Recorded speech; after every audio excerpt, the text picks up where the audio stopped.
நீங்கள் இன்ஸ்டாகிராமை நீங்கள் எடுத்துக்கிட்டிங்கன்னா, எடுத்துக்காட்டுக்கு ஒரு ட்ராட் ஒய்ஃப் அப்படின்ற ஒரு சிண்ட்ரோம்குள்ளே எல்லாரும் உள்ளே போய் நுழைஞ்சிருக்கிறாங்க. விதவிதமாக சமைக்கிறது, விதவிதமாக வீட்டை மெயின்டைன் பண்ணுறது, கணவருக்கு தேவையான எல்லா விஷயங்களும் செய்கிறது.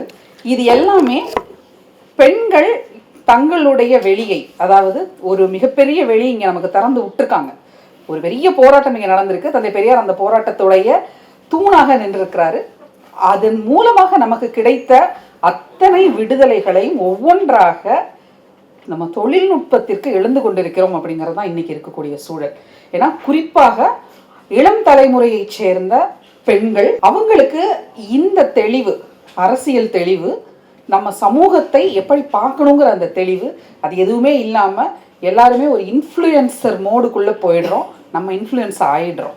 அப்போ இன்ஃப்ளூயன்சராக நம்மளுடைய வாழ்க்கையை வாழணுமா, இன்னொருத்தரால் இன்ஃப்ளூயன்ஸ் ஆகி நம்ம வாழணுமா அப்படிங்கிற ஒரு கேள்வியை இங்கே இருக்கக்கூடிய இளம் தலைமுறை பெண்கள் மறுபடியும் ஒரு வாட்டி தங்களை நோக்கி கேட்டுக்கங்க. ஏன்னா இது ரொம்ப முக்கியமான ஒரு விஷயமாக இன்னைக்கு நம்ம பேச வேண்டியிருக்கு.